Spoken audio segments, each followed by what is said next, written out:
Each of our panelists has a story just as fascinating. We're going to start, I'll ask you a bit about your business model, some issues about how it may have changed, and we'll continue the conversation, and then come back, talk a bit about Europe, and then open it up for what I'm sure are going to be way too many questions. Okay, Jean-Manuel Rosen, after a tremendously successful career in finance, decided to take on a really big challenge. Maybe this is repenting for his sins after the financial crisis, I don't know. But he decided to take on Google with what's now the sort of leading European challenger in search. So one thing to know is Google's market share in Europe is over 90%. What's its market share back in North America? Around 65%. What's going on there? What could be done? Jean-Manuel, why don't you tell us a bit about the business model of Quant and how you think you might have an impact in this area? We decided to go for Quant and to create it about 4.5 years ago when I met my partner, Eric Leandri, who is the technical brain and strategist of Quant. And it came from realizing this anomaly that there was 95% market share and realizing also that the other search engine had gone into a different direction as was the origin of the internet. The internet used to be a tool of power and knowledge for everyone, and the internet used to serve people and not use them. And at some point in 2009, there was a difference. The internet, as they started to define it, was going to serve them first and then use people to put cookies and to define universes. Now, you all know from business school, even in my small business school, the Wharton School in Philadelphia, we know that also, that when someone tries to do a universe, this universe is smaller, even if it's very big, than the universe. So when you decide to put cookies, to trace people, to know things about them, so that you stop being neutral and you show them answers that are only partial, and you don't use the whole web, you don't use the social web to give answers, and the social web becomes so important, then therefore you open a window of opportunity for someone to do differently. So Quant was created with the values that we want to be neutral, we don't want to invade your private life, and we want to respect today and tomorrow, no matter the technology, your private life, cookie, no cookie, whatever it is. And then we want to be transparent. So these are the values of Quant, and we came to the moment where we now, right now, raising about 50 million euros. We just announced that we raised 25 million euros from the European Investment Bank, which is the European Commission, which is all 28 member states of Europe, which is very, very important because we believe that they liked our European values of humanism. This checks with everything that has been said before by the panelists, and they also liked our technology. At the moment, we have no marketing. We put all the money, 10 million so far. We're raising 50, we have 10 spent in technology, and we have growth of about 5 to 10% a week virally in a market that is already 100% occupied by someone else. So everyone has search, but the search market, as you all know, is the biggest in the world. So that's why the search companies are valued so high. And in this market, there is no winner take all. If you have a percentage of the market, people want to show their product to the screen that you look. And 3% of 500 million people is 15 million people. We hope to do better than that. Yeah, well, we know that search can be fabulously lucrative if you get even 5 to 10%. What I find interesting in your story, your approach, is in some ways Google, very much innovated on their business model, but adding all of this tracking, all the undercutting on privacy, and you see the opportunity, especially in Europe, to come back with a more traditional, less invasive product. But maybe you could say a little bit about some of the ways you're also innovating and bringing new stuff. For example, the search engine for kids, just in terms of... We are launching next week Quant Junior, which is a search engine for kids that excludes violence and excludes sex and promotes education. Now, everyone here who thinks that they don't care if they are tracked, it's okay, they have nothing to hide. I'll go into that. First of all, it's not true. 100% of the people have nothing to hide most of the time, which means that 100% of the people have something that they would like to keep private all the time. If you just research, sir, a vacation for you and your wife after 25 years of a wedding in Tahiti, you don't want her to come and see in the home computer that you just booked a trip in Tahiti. You want to keep it private, you want to keep it a secret, and it's your right to do so. So whoever tells you, you have nothing to hide, therefore we can know everything about you is a liar. So Quant Junior It's very interesting. 5 years ago, if you put Syria on a search engine, you see Palmyra, you see Damascus, you see the map of Syria. Today, you see violence, you see beheaded people and blood, and you see things that your kids should not see. So even if you don't want privacy for you, you really want respect of content for your kids.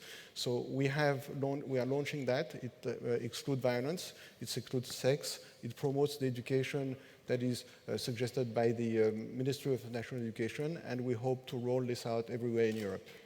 Very good. Thank you. We'll come back. Maybe so I should actually have mentioned Jean-Manuel is our one non-INSEAD panelist, Wharton graduate from 1980, and probably one of the oldest, wisest entrepreneurs in France today. We'll go now to... I'm one of the oldest. Like, I have no idea whether I'm one of the wisest. Marina Tagnetti, after a INSEAD 92, but after a long, successful career in a variety of industry settings, from eBay to consumer goods, went off and started your own business in sort of a C2C space. Why don't you tell us a little bit about Mingle and a little bit about how you adapted the business model over its history? Yeah. So thank you, Peter. Yeah, it's a nice story because when I was listening to the story of Frederic, I said, yeah, this is exactly the opposite. So Mingle is a global online language training provider, and we do live lessons over the internet, and we want to be one of the pioneers and disruptors in the education industry. So you all know that the education industry is pretty traditional. I'm talking here, to academics. And there is a lot of resistance to the online world. I would say it's probably one of the last industries to do the movement online. So back in 2007, I was thinking about becoming an entrepreneur. I got this brilliant idea of I want to do something with China, like everybody else back then. So the first idea I got was, if I have to do something with China, I need to learn the language. That's the first step. I need to understand my host country. And so I went as a business person to look for a language training solution for myself. And probably you recognize it in yourself. I couldn't find anything that fit my needs. I went to school on Tuesday evening. I bought any possible CD, DVD, and books I could find. I went to a Dutch teacher who was Dutch and was teaching Chinese, so wrong pronunciation. I went to a Chinese student who didn't know how to teach, and I was actually going there with my notes, can you please teach me this? So I said, this is not possible. And so my conclusion was there are millions of good teachers in China. Why cannot I learn Chinese in a decent way? And that's when the aha came, and it came as a business model innovation, because technology was already there. We had Skype, we had video conference, we had voice over internet. And the connection was, okay, let's use the voice over internet and technology we already have to bring teachers who are in China to where I am now. So the same thing went for all languages. And actually, language is intrinsically a market where supply and demand are in the different country. Because if you live in China, you don't need a Chinese teacher. You mostly need it when you are actually going to China or somewhere else. So we use technology to bridge the gaps between the two.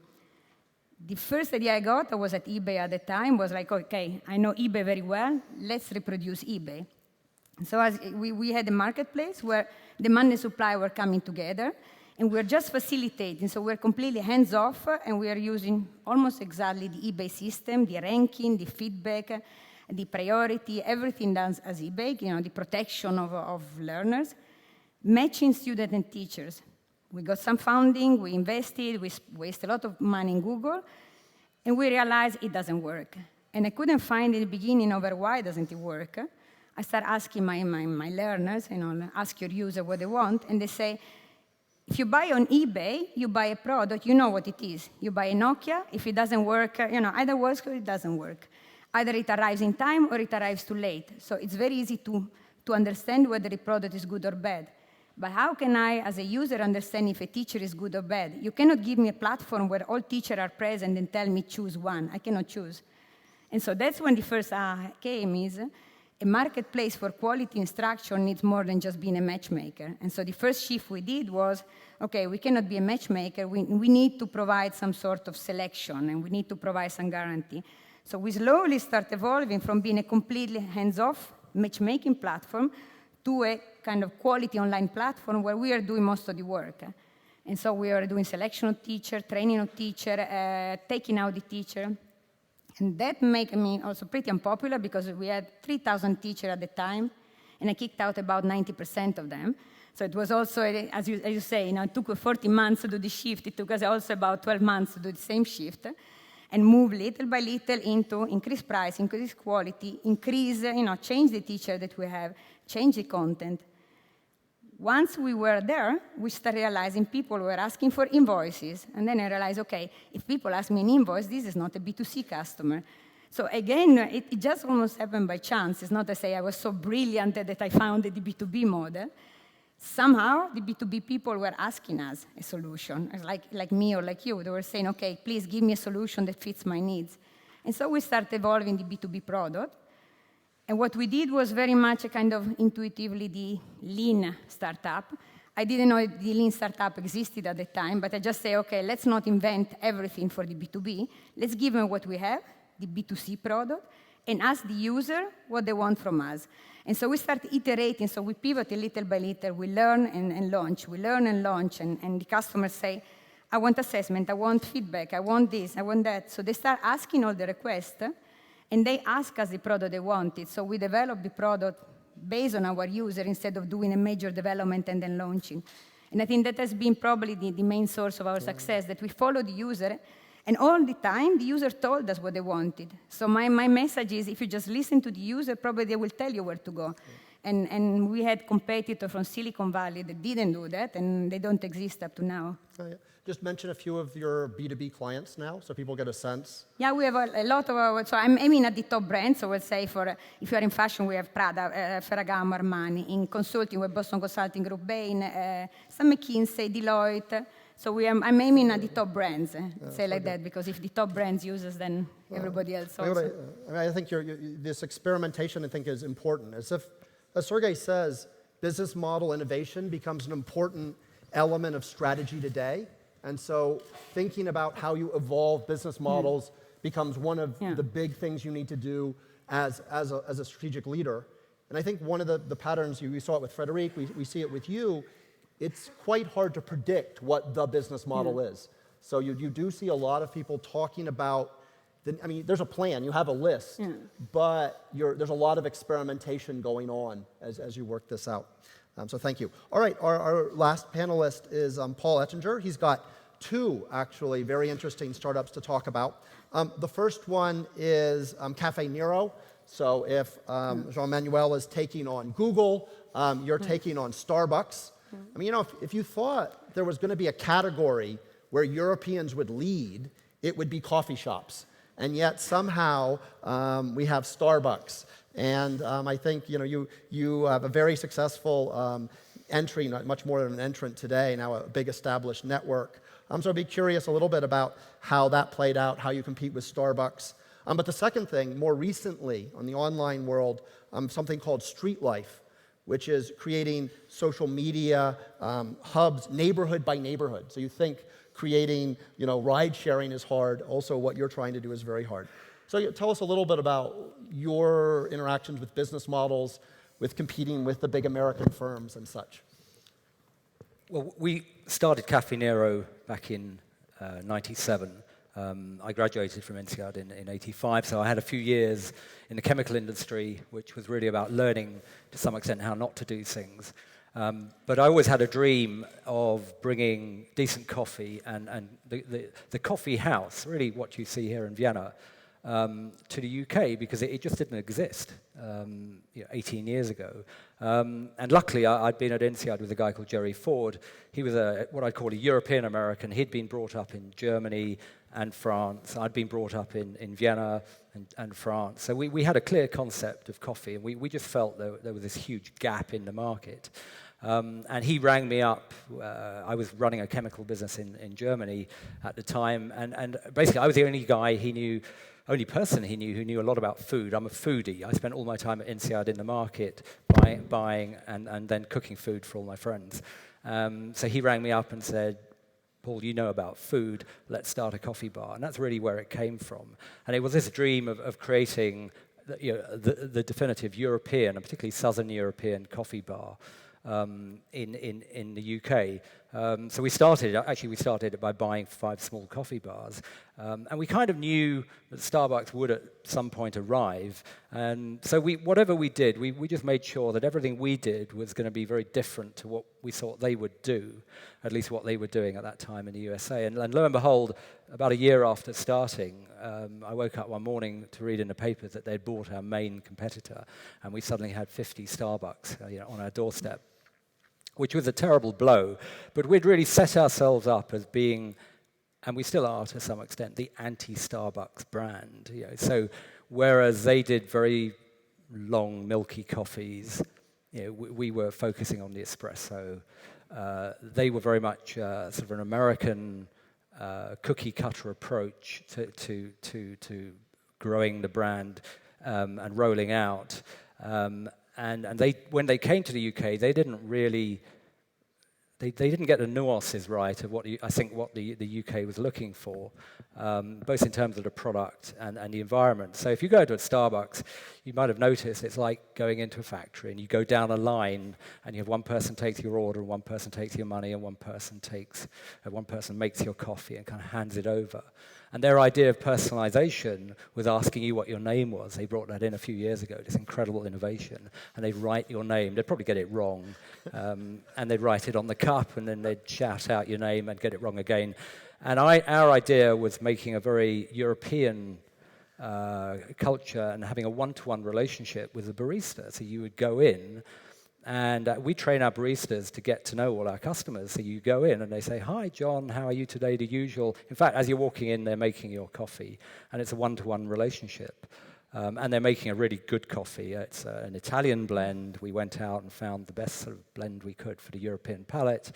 And so whether it's the coffee or the style of service or the decor, we wanted to really create this European coffee house. And therefore, when they did come in, we had a clear distinction between them and us, and we were more premium.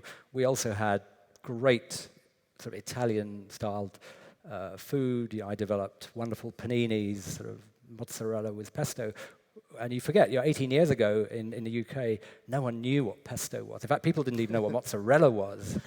You forget. Of course, now everyone, it's not about the mozzarella. They come in and they say, "Is it buffalo mozzarella?" So the UK's come a long way in terms of food. So we created this sort of Italian food, which was a million times better than Starbucks food, which was and still is not the best. So we had very clear distinction. Yeah, so Paul, we can start shifting the conversation a little bit towards growth. So within a European context, you're now active in 7, 8 countries with Cafe Nero. 7 countries. And even have gone to the US recently.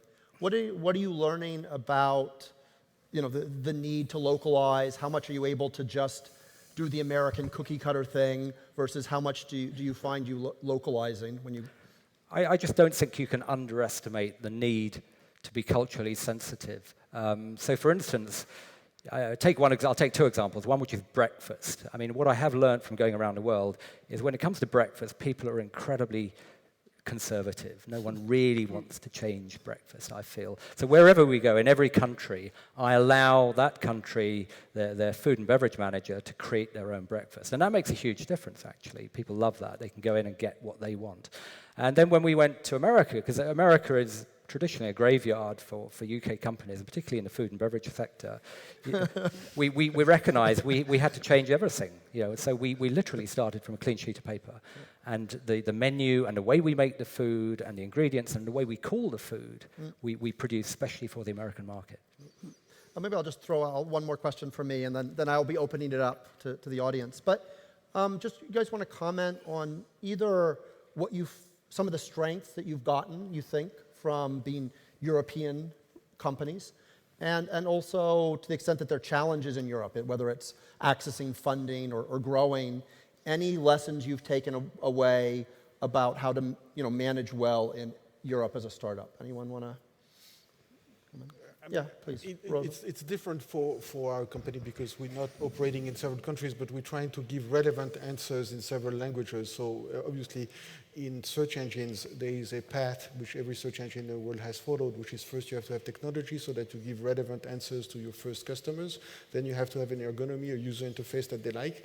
Then you have to have an audience, and then after that, you can have revenues. So we are doing it really brick by brick and country by country. We're doing France first, Germany, Austria, and Italy, and then we'll see what happens next. And the money we're raising is really to be relevant in those 4 languages first, to grow there, to have audience, and then we'll see. So it's a special case from that point of view. Do you find, just not an expert on this part of the industry, but do you find like Google and Bing, do they do the localization well? Do you sense that you can somehow do it, the localization part better?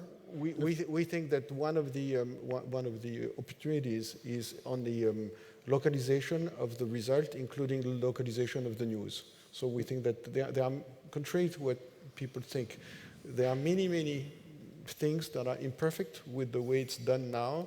One of them is the way advertising is shown, if you want to discuss that.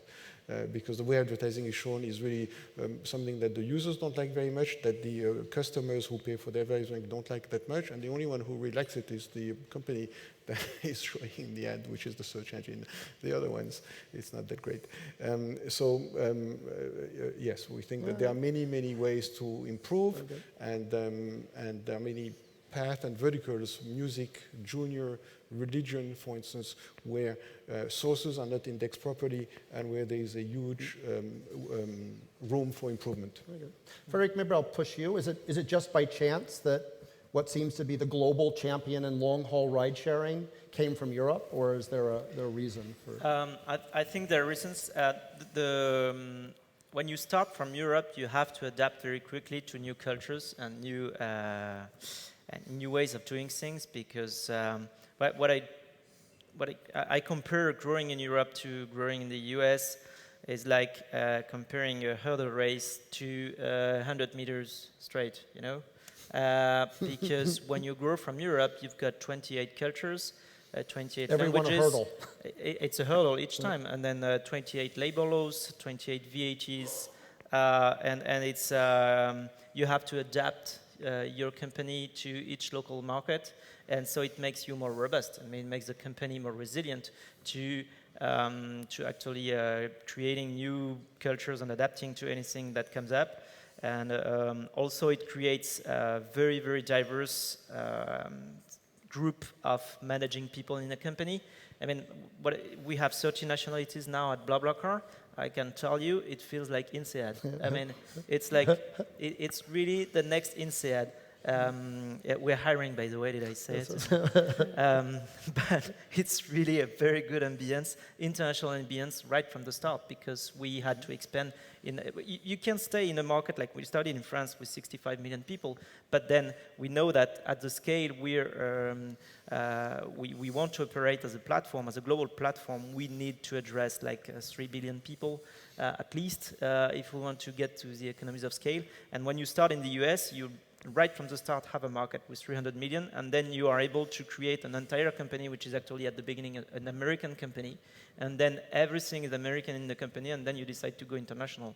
But for a European company, when you start, very soon you realize that you're not a French company, you're a European company, and you have to adapt to all the countries next to it, and then you can grow in an international way.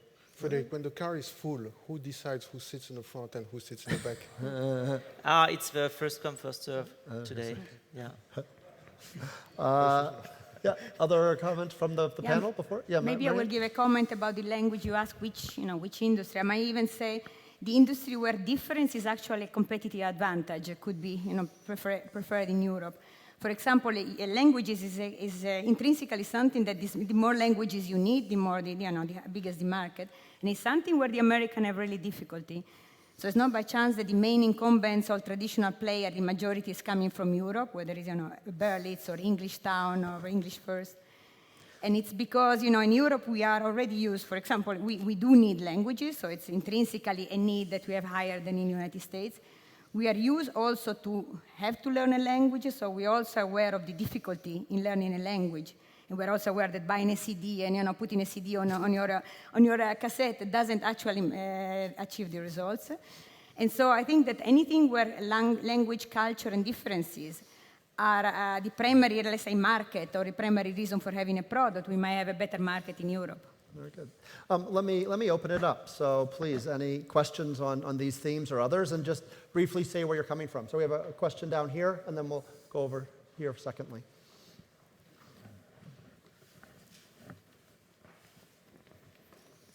My name is Roman Krivosheya. I'm a legal advisor for businesses. And first of all, I would like to thank all the speakers for their interesting insights, for sharing those insights with us. And my question goes to Mr. Mazzella. You've been talking about different business models BlaBlaCar tried in order to maximize profits. And my question is, what business models, what ways of ensuring the maximal security of their customers BlaBlaCar used? I mean, because it has a crucial impact on the well-being of society, and each company needs to think not only about profits, but also about such externalities that might occur. Yeah. Very relevant question, I think, for the sector. Yeah, well, the thing is, first of all, it was not about profit. It was just about survival of the platform. Because I remember one class super well from INSEAD when I was like, looking for a way to grow the service, because everything was free at the beginning. And I remember one teacher at INSEAD telling me, Fred, you need a business model or you will die. And he was right. So you need a business model to grow. There is no alternative, because you need to equilibrate revenues and cost. So the idea today is not even to look for profit, because what we are doing is we're growing the platform and we're investing massively into new markets. We're not profitable at all. We will be profitable maybe in a few years from now, but it's right now we're in an investment phase. So we're not looking for profit, at least not immediate profit. And then on the security issue, it's not an issue of business model, or trust is not a business model. Trust has to be built in. So we do several things to build that. And actually, I don't know if you know a bit about the company, but maybe you could look at what we've built in terms of building trust in a community of more than 20 million members today. We've established a new model to actually create trust and security between people who've never met. So this model is named Dreams, and it's a bit long, but I'll go through it because I think it's an important question. It states that in order for you to have trust towards someone you've never met, you have to have access to information which are based on 6 criteria. You want to have information which is declared, rated, engaged, active, moderated, and social. And this is a DREAMS model, so it's an acronym. The declared information is like your first name, last name, picture, your preferences. Maybe you know why we're named BlaBlaCar, but it's also because you choose if you are blah, blah, blah, or blah, blah, blah, and says how much you talk in the car. So this is, your profile is declared. Then the rated part is like all the members are rating each other. That's maybe the way we went through how you select the people you want to write with and how you select quality in the end. So like the way you solved your quality issue was by doing the screening yourself. Since we have like millions of members, we were not able to do the screening ourselves. So we let the screening being done by the community because people rate each other and it makes good profiles. Then the engagement is about the booking system. When you have the financial information about the people, you have the credit card, you have their bank account, their IBAN, you're able to do much more and to engage people together, which creates trust and safety. Then active, because you want to know if the guy just logged an hour ago and replies to 98% of their messages, or if he was logged like last year and answers to only 12%, which lowers your trust. Moderated is all the work we do every day. We have 80 people screening all profiles, all content on the service to make sure that everyone on the service is only here for doing ride sharing. And then social, because we link all the profiles from BlaBlaCar to the Facebook and LinkedIn profiles so that you're able to create your own online social profile. And then when you add all this up, you are able to create a level of trust which is almost as high, and we've made a survey, I could go through that for hours. We've made a survey with 18,000 respondents in 14 countries, but you're able to create a level of trust which is almost as high as the level of trust which exists between friends and family members. And then on top of that, we've added a partnership with AXA, and now we're adding a layer of insurance on top of everything that already exists, because ride sharing is already covered by default. But we added an additional layer of insurance with a worldwide player in insurance. There's lots of fascinating. Yeah, no, it's great. I mean, there's lots of fascinating things And about blah more blah. information on betrustman.com if you want, because we also created a superhero called Trustman. And the superpower of Trustman is the trust he creates on networks like this. And I mean, it's a great. Lots of studies on this. I mean, one of the great things, like we would like to teach the case, is this is a tough market to create trust in. If you're going to stick someone in your car with you, next to you for 3 hours, you have a high threshold. And so it's, you know, they've really been at the sort of forefront in how do you create that trust. Next question, please. Many thanks for this great panel. Okay, this is on. Yeah, we're good. Founder and managing director of the Kerrigs Group. We work in advisory in emerging technologies. Also an alumnus of INSEAD's ICEP program in Singapore, 2013. That's the social entrepreneurship program, by the way. Yes. Thank you. I have two questions. One for the CEO of BlaBlaCar. You've already started answering this question, to be honest. And it was, could you tell us a little bit more about your positioning vis-a-vis other competitors in this large field of shared economy, ride sharing, such as Uber? And for instance, I'm especially interested in, there seems to be this type of goodwill towards BlaBlaCar that Uber is missing. Can you kind of expand upon this, if possible? And the second question is to Paul Entinger. Great coffee. We work so the Kerrigs Group works in the smart cities, emerging field. We work a lot with urban technologies and urban environments. In fact, we won our first public procurement contract in October last month. We're doing the lawyer thing right now. And I was wondering if you could tell us a little bit more about your second venture, streetlife.com. More than what it is, but also what is the gap that you saw in the market, and what new needs are being created in this urban environment that you've obviously kind of identified. Thank you very much. Well, why don't we start with Paul? We'll let Frederic reflect on how much he wants to talk about Uber and their problems. So we'll see. Paul. Well, what happened is that after 10 years of building Caffè Nero, I suddenly realized a moment of inspiration that in a way we weren't really selling coffee. What we were doing was we were creating communities. And these were very attractive communities that people came to work, to meet friends or whatever, and they happened to buy coffee while they were there. And I became very passionate about the whole question of communities and the breakdown of communities in our society, which we've actually heard about earlier, people moving house, people moving job. And certainly in the UK, and I think in most of Europe, it's become a real issue about people not having that community around them and being able to connect with the community, and increasingly difficult for local businesses to connect with that community. And out of that came this concept of street life, which is a bit like, imagine being able to lean over your garden fence and talking to 1,000 neighbors. Now, you don't want to do that every day, but it can be really useful. You've lost your cat, you know a good plumber, or you want to do social work, you want to clean up the local park. There just seems to be this enormous gap in society where our communities have broken down for many reasons. And it seemed to me that the internet was this perfect medium for bringing people back together in the community, and that's what we've done. That's what we've done. We're building communities and allowing them to talk to each other. And now what is happening is we're allowing local businesses, whether it's the plumber or the local butcher, to talk to the community, which of course is wonderful because that's what they want to do. How many people do you have on the platform in the UK? We now have 1.2 million people using the platform in the UK, with about 5,000 what we call active communities. An active community is basically one where you go on, if you ask anything, you're going to get lots of people trying to help you and answer your questions. So, wonderful to watch it going on. And the amazing thing is that the average age of our user is over 50. And a lot of our users are over 70. So we're actually, really, there's clearly a demand out there in the older generation to be able to connect within the community. So it's tough. I mean, they're building, 5,000. They have to get critical mass in each of those communities. They figured out how to do it in the UK. Watch this space.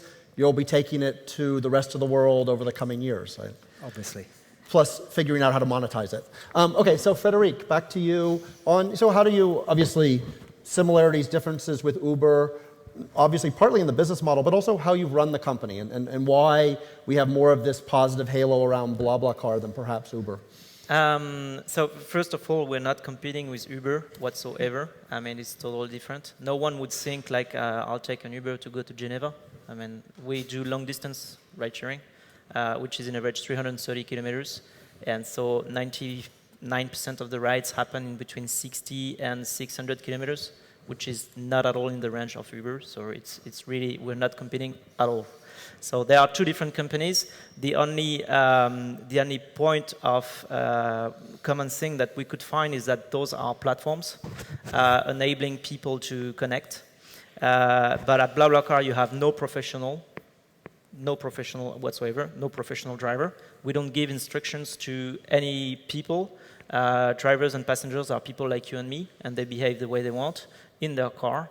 And they share the cost. The price per kilometer that is offered in sharing, in cost sharing, the way we do it, is about 6 cents a kilometer, which is 20 to 50 times cheaper than any taxi, because taxis are €1 to €2.50 a kilometer. So we're really in the range of cost sharing, allowing people to share the cost together and making savings, and not a professional service whatsoever. We're a platform enabling people to connect. And then once you've made this distinction, you could also compare, I don't know, BlaBlaCar to Dropbox or to Spotify or to any, like Udemy for MOOCs, or like it's just a platform enabling people to connect, or Airbnb, and then they have different impacts and different ways of having people interact together. Sometimes it's a mix of professionals in front of people who are looking for a service. Sometimes it's platforms for people to simply share. It's different. The only common point is that it's a global platform for marketplaces.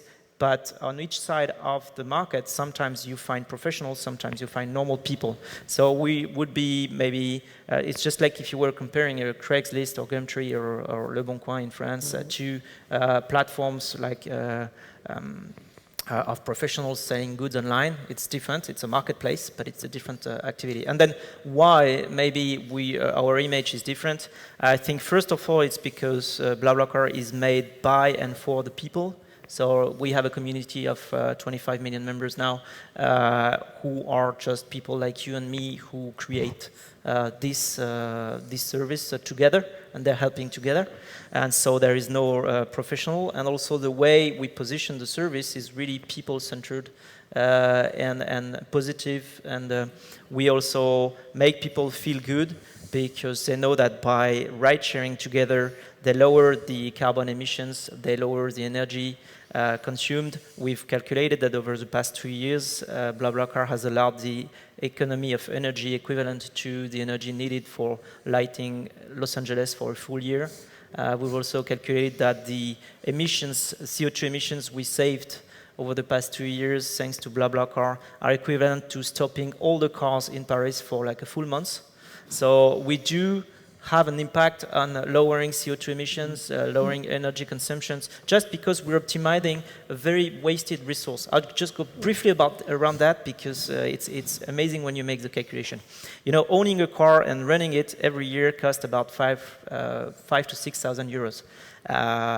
Like the costs are gas, of course, tolls, depreciation of the vehicle, which is super high actually when you factor in year by year. Parking fees, repairs, insurance, speed tickets. Well, you factor all that in, it's 5,000 to 6,000 euros a year. You multiply that by the number of cars. So if you check the example of France, it's 38 million cars. You multiply 38 million times 5K, you are at 200 billion euros a year, which is 10% of France's GDP. So we place 10% of our GDP into maintaining the entire fleet of cars in France. And then you look at the usage, and then you cry. Because like cars spend 96% of their time stopped, parked, not moving. On the 4% that remain, 0.5% are spent in traffic jams, 0.8% are spent in trying to find a place to park. So you're left with 2.7% of the real usage from going to from point A to point B. And then out of the 2.7%, 3 times out of 4, you have only one driver on board, which means we are using a quarter of 2.7% of a resource which is costing us 10% of GDP. Well, there we go. All right.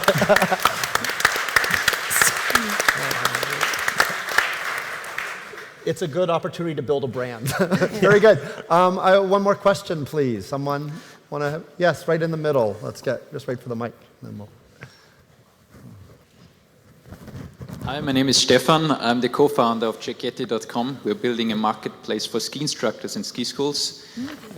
Very good topic for Austria. I have one question. You were talking a lot about business innovation, business model innovation. What would be interesting for me is how do you feel about product? Do you think that it is crucial to have a better product than everyone else in the market, or is that something that could be secondary? I mean, Paul talked about the better coffee and the better food, but would be very interesting to get your opinion on this. Yeah, especially in a platform setting, right there. So that's good. So we've heard something. Maybe, Marianne, you want to start with quality? Yeah, so maybe let's talk about quality in education. I think it is essential because at the end it is a service. So if you're delivering a service of mediocre quality, I think the quality is the top ingredient. Also because there are 2 things that goes wrong or they are negative for the consumer. One is you have to spend money. The second, you have to spend time. So actually it has a double cost for the user. And third is it's something that it doesn't only use one of your days, but it's a long process. So if you sum it up, the losses the person can have with bad quality are huge. So I would say yes, in education, quality is the number 1 probably you have to follow. Oh, yeah. Anyone else want to talk about quality? And, yeah. Very briefly, I would say that what your question ties in is it also ties into the value proposition that you make to your users because you want to have a quality of the answers. But in our case, I read value proposition as a total package. We need to have, of course, relevance of the answer. We need to have respect of certain values, and we need to compare to the value proposition of others. And I think that value proposition is slightly misleading because you think that you use a service for free, and in exchange you listen to a little bit of advertising, or you see a little bit of advertising, but that's not the reality. In reality, you give out all your data forever. They can be used without your control, and in exchange you have products that you might use. So we think that our value proposition, of course, is better. I think one of the big differences for online businesses, particularly if you're building a platform or you're building an app, it's very, very cheap to build, and someone can probably copy you within a few months if they're really clever. But a lot of the skill is not about that. A lot of the skill might be about scaling up and about the marketing, which people forget about and certainly don't budget enough for. So it isn't just about the product. So again, the obvious thing is, in a lot of these platform plays, liquidity matters. So if I think about, I don't know, Delivery Hero, which is also a multi-billion-dollar European startup, their product, their platform is okay, but they win because they are super aggressive. They go in, they build liquidity by market. Obviously, if you're looking at language, the quality of the instruction, it's not surprising, would matter. My guess would be ski instruction. You probably want to have some quality checks in there, but that would be that. I think we're going to have to wrap there. I want to leave you guys time for lunch and to continue the conversation. Please join me in thanking our panelists. Thank you very much. I love you. Thank you.